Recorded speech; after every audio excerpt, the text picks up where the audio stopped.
हे शिक्के कट्यार आम्हाला कुलमुखत्यार पदातून मुक्त करावं। सुनबाई, माफी असावी आबासाहेब, आम्ही तुमचा शब्द पाळू शकलो नाही। कोणता शब्द? युवराजांना सांभाळण्याचं। हे काम मुळातच कुलमुखत्यारांचं नाही। परंतु मोगलांकडे जाण्यापासून रोखू शकलो नाही। हेही काम तुमचं नाही। पण एक पत्नी म्हणून आम्ही अपयशी ठरलोय आबासाहेब। ती तुमची वैयक्तिक बाब आहे, पण त्याचा संबंध कुलमुखत्यार पदाशी जोडू नका आणि पुन्हा शिक्के कट्यार माघारी देण्याची भाषा करू नका। आबासाहेब, यासाठी नाही दिली तुम्हाला शिक्के कट्यार, तुमच्याकडून पुन्हा घेण्यासाठी। आणि सुनबाई, तुम्ही तुमची जबाबदारी अत्यंत उत्तमरित्या पार पाडता। आजपर्यंतचे सगळे निवाडे अगदी योग्य घेतलेत। शिक्के उठवताना कधी भावनिकही नाही झालात, नाहीतर तुमच्या माहेरच्यांचा वतनाचा कागद तुम्ही त्यांना केव्हाच देऊन मोकळ्या झाला असतात। पण तुम्ही तसं केलं नाही। तुम्ही नेहमीच सारासार विचार करत आला आहात आणि इथेच मोठ्या ठरला आहात। ती तुमची खरी कसोटी होती आबासाहेब। आणि तुम्ही त्या कसोटीला, त्या कसाला उतरलात।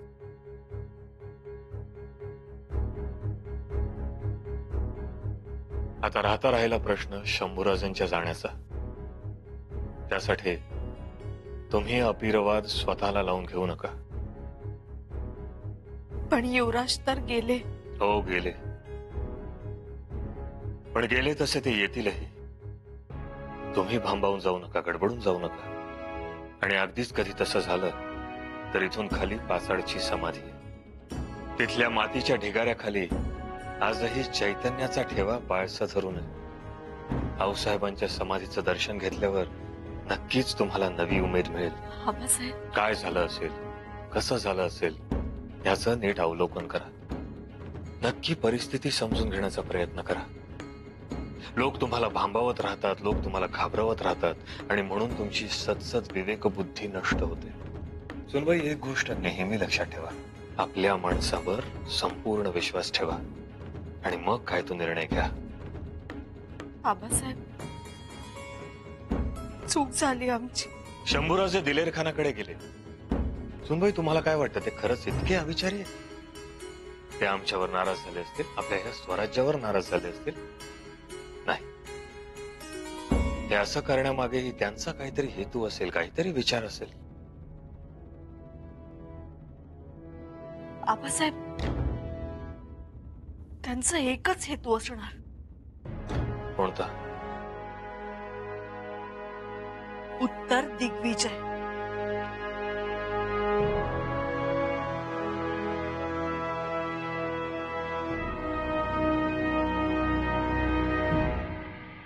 आता नवीनच गोष्टी सुरू झाल्या। आता काय झालं थोरल्याबाई साहेब? सुनबाई कुलमुखत्यार पदाचा त्याग करताय। का? त्यांनाच जाऊन विचारा। पण खरं सांगू का, वकूफ नसताना अशी मोठी गोष्ट मिळाली ना की ती सांभाळताना तारेवरची कसरत होते। आम्ही समजलो नाही। कुलमुखत्यार पद सांभाळताना रयतेला वेळ द्यावा लागला, पण शंभूराजेंकडे दुर्लक्ष झालं। नाही हो, आम्हाला नाही वाटत असं काही झालं। आता तरी वाटू द्या। शंभूराजे गेले, मोगलांना जाऊन मिळाले। तुम्ही नाही काय म्हणताय? हे त्यांचं अपयशच आहे। अपयश? पण आपल्या सगळ्यांचंच। यार, आम्हाला का ओढताय? आम्ही आधीपासून सांगत होतो, सावध व्हा, सावध व्हा। तेव्हाच ऐकलं असतं आणि सावध झाल्या असत्या तर मानहानी झाली नसती। पण आता काय? महाराजांनी घेतलं पद काढून, घेतलं काढून शिक्के कट्यार। घेतली ना घेतली, पण नामुष्की तर झालीच ना। वाईट झालं। सुनबाई एवढ्या धडपडल्या, पण धाकट्या बाई साहेब, अजूनही त्यांची बाजू घेऊ नका। बाजू घेऊ नका म्हणजे त्या कोणी परक्या आहेत का? थोरल्या बाई साहेब, आता तरी जरा वडिलकीच्या मायेने विचार करा. प्रसंग काय आलाय आपल्यावर. आपलं लेकरू निघून गेलं. सूनबाई धावत आल्या रायगडावर. घडला प्रसंग आपल्याला सांगितलं, आपल्याला माहिती दिली. होरपळून निघाल्या त्या यात आणि तुम्ही अजून तटस्थासारखं त्यांना धारेवर धरताय. कुठपर्यंत योग्य आहे? म्हणजे काय करावं? त्यांच्या पाठीवरनं मायेचा हात फिरवावा? हो, त्याचीच गरज आहे. आमच्याकडून ती अपेक्षा ठेवू नका. आम्हाला नाही जमत हा तुझा भाव, आणि स्वराज्याच्या तत्वात ते बसत सुद्धा नाही. अहो, मुलं आहेत ती आपली. त्यांना यातून बाहेर काढून आपण या संकटातून कसे बाहेर निघू हे बघा. सूनबाईंनी या पदाचा त्याग केला, त्या मागची त्यांची भावना लक्षात घ्या. त्यांना झालेलं दुःख बघा. एका बाजूला स्वराज्य तर दुसऱ्या बाजूला पती. एका बाजूला कर्तव्य तर दुसऱ्या बाजूला भावना. एका बाजूला मानहानी तर दुसऱ्या बाजूला पतीची काळजी. थोरल्या बाई साहेब, वैराच्या दारात येऊन उभा राहिलाय नवरा. काय करावं त्यांनी तुम्हीच सांगा.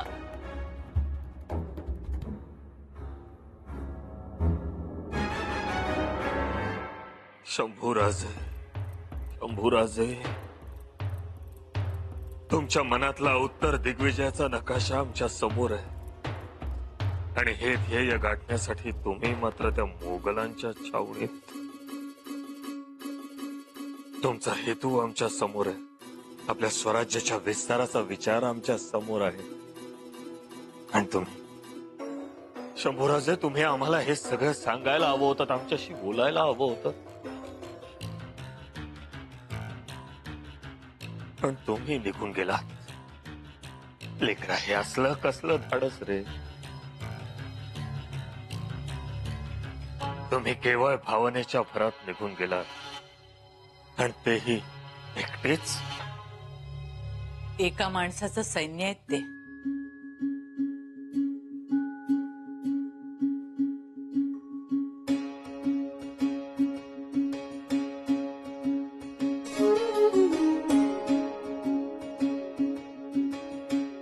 आऊसाहेब, आऊसाहेब, तुम्ही आलात.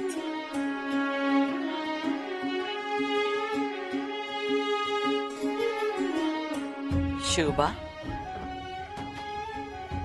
मोठा पेच उभा राहिलाय ना. थोडे धास्तावलात. आऊसाहेब, हो, एकटे गेलेत ते दिलेरखानाच्या छावणीत. पहिल्यांदाच गेलेत का ते? आऊसाहेब, दुसऱ्यांदा गेलेत ते. एकदा तुम्ही पाठवलं म्हणून गेले, आणि दुसऱ्यांदा स्वतःहून गेले.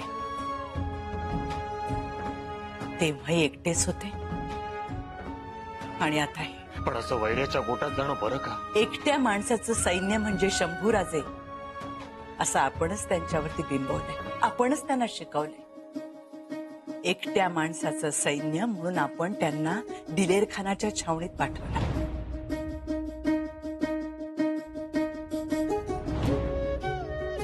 तेव्हा ते गेले ते स्वराज्य राखण्यासाठी, आणि आता गेले ते स्वराज्याचा विस्तार करण्यासाठी.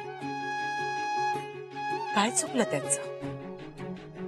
आऊसाहेब, पण बंद दाराआड दिलेरखानाविषयी तुमची हीच राजनीती ठरली होती ना शिवबा. दिलेरखानाचे दोस्त बनून त्याला झुलत ठेवायचे. शंभूराजांनी हे काम अगदी चोखपणे पार पाडले.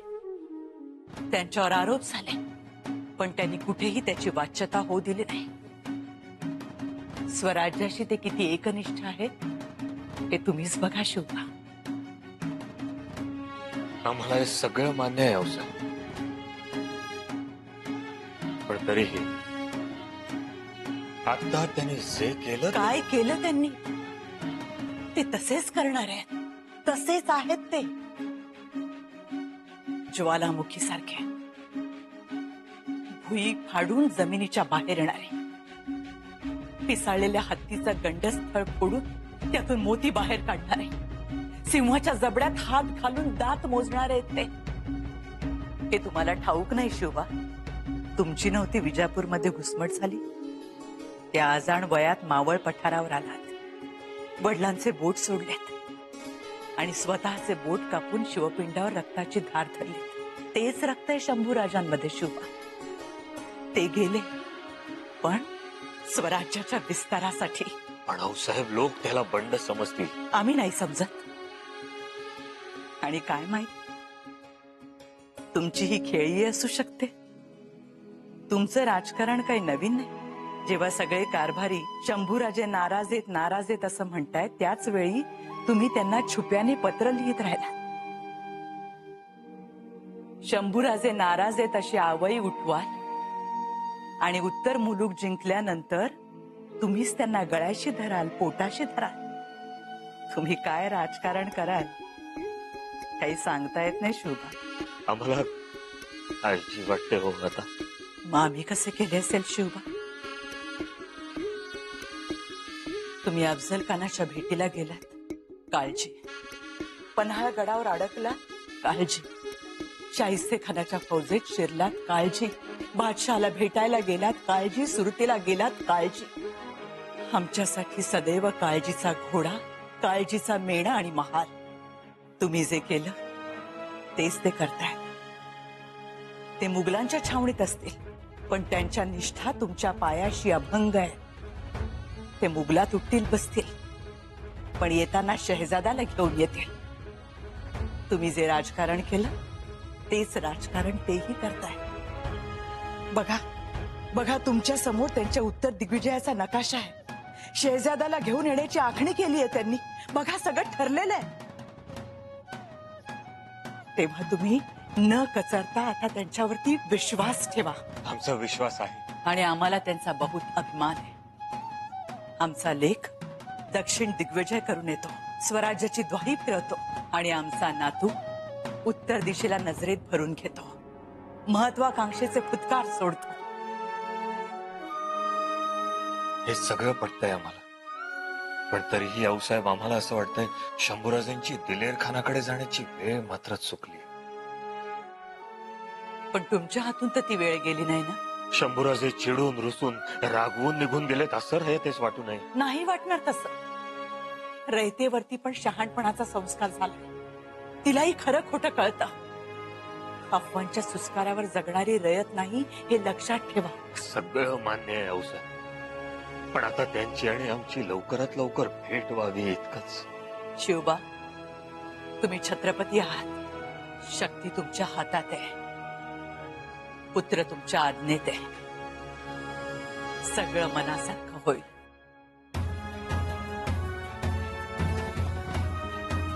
आणि आमचे आशीर्वाद तुमच्या पाठीशी आहेतच.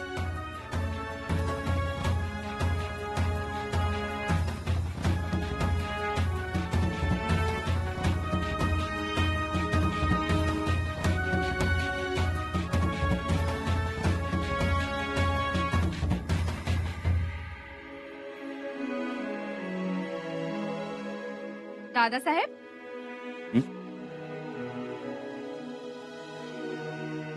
राणू अक्का, किती काळजी घेता आमची. घ्यायलाच पाहिजे. दुसरं आहे तरी कोण इथे? आम्ही एक काम करतो, हं? आमचा एक खास माणूस पाठवतो वाईला आणि दाजी साहेबांना बोलावून घेतो. बर, तुम्हाला आवडेल ते करावं आणि आवडेल ते खावं. खावं? इथे छावणीत काय मिळणार आहे? कोंबडं, बोकड, पुलाव आणि बिर्याणी. मग तुमच्या राणू अक्का कशासाठी आहेत?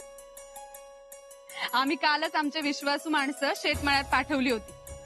शेतकऱ्यांकडून भाज्या मागवल्या आणि पीठही दळून घेतली. आता काय, आपलं आपण बनवायचं आणि आपलं आपण खायचं. बघू तरी आमच्या दादासाहेबांना आमच्या हातची न्याहारी आवडतेय का?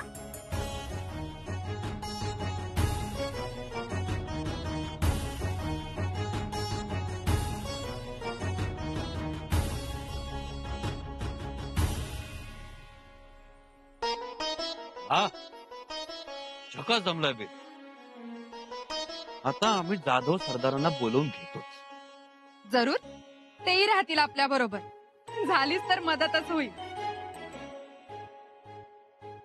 नाही तर नको. लोक म्हणतील स्वतः गेले ते गेले दिलेर खानाकडं, बहिणीला आणि मेहुण्याला घेऊन गेले. दादासाहेब, लोक काय बोलायचं ते बोलू दे, पण आम्हाला आणि आमच्या मालकांना तुमच्या मनीचा हेतू चांगलाच माहित आहे. आम्ही दोघे तुमच्या पाठीशी आहोत. तुम्ही लढा.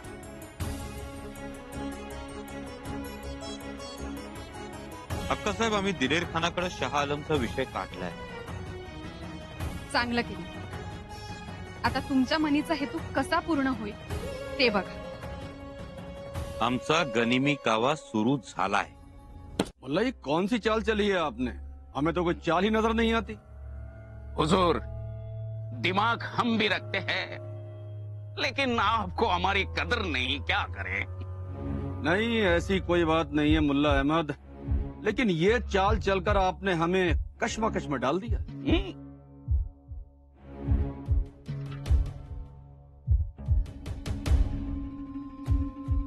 शह और मात.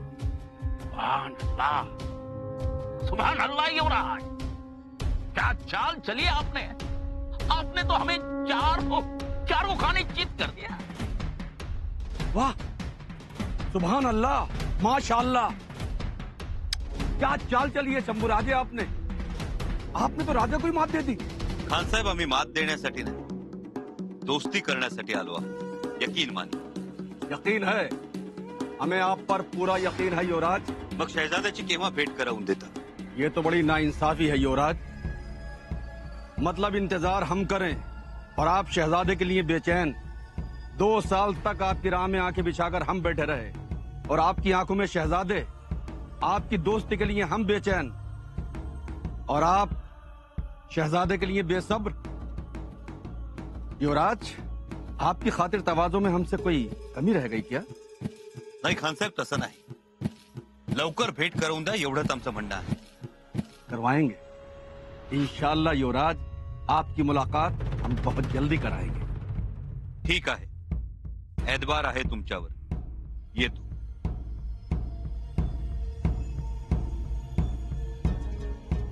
हुजूर, हम अब इसे ज्यादा दिन नहीं रोक सकते. घोड़े पे सवार है ये, पिता भी देखिए उसकी. ये यहाँ से कभी भी भाग सकता है. नहीं, ये कभी नहीं होगा. हम भी यही सोचते हैं, लेकिन हुजूर, शंभू राजे तो हमारे सामने है, पर शिवाजी राजे वो चुप नहीं बैठेंगे. मुल्ला अहमद, सब चुप बैठेंगे. अगर शंभू राजे चुप बैठा तो. हंबीरराव, बहिर्जी, तुम्ही तातडीनं निघा. जी निघालोच. आणि सावधगिरी बाळगा. शंभूराजे दिलेर खानाच्या छावणीत गेलेत म्हटल्यावर तो अत्यंत वेगवान हालचाली करणार. त्यांनी काही हालचाल करण्या अगोदर तुम्ही छावणी गाठा. जी महाराज. बहिर्जी, तुम्ही वेगानं छावणी गाठा आणि शंभूराजेंची भेट घ्या. जी महाराज. त्यांना आमचा निरोप सांगा. त्यांना म्हणावं तातडीनं छावणी सोडा, केव्हा तशा तयारीत तरी राहा. जी. शंभूराजे आणि राणूबाई कोणत्याही कारणास्तव जर छावणीतून बाहेर निघतात तर हंबीरराव, तुम्ही मोठ्या तडफेनं तिकडे जा आणि त्या दोघांनाही रायगडी घेऊन या. जी महाराज. आम्हाला ठाऊक आहे, हे जितकं दिसतं तितकं सोपं नाही, पण आता आपल्याकडेही पर्याय नाही. आपल्याला हे करावंच लागेल. बहिर्जी, तुमच्या तर अनुभवाचा आता कसच लागेल. महाराज, तुम्ही अजिबात काळजी करू नका. मी कसं बी करून दिलेर खानाच्या छावणीत घुसतोच आणि शंभूराजासनी भेटतो. बैलजी, तुमचा इशारा मिळाल्याबरोबर मी वाऱ्याच्या वेगानं निघतो आणि याला कदाचित दिलेर खानाच्या फौजाला आमचा सुगावा लागला तर त्यांची लांडगे तोडच करतो. तुम्ही यश घेऊन याला मला खात्री आहे त्याची, पण तरीही सावध. ही नेहमीची लढाई नाही. स्वराज्याचं भविष्य त्या दिलेर खानाच्या मुठीत आहे. आमच्या शंभूराजांच्या केसालाही धक्का लागता कामा नये. राणूबाईंना हे आपदार आणावं. आपण जर हल्ला केलाय हे दिलेर खानाला समजलं तर तो शंभूराजांचं काही बरं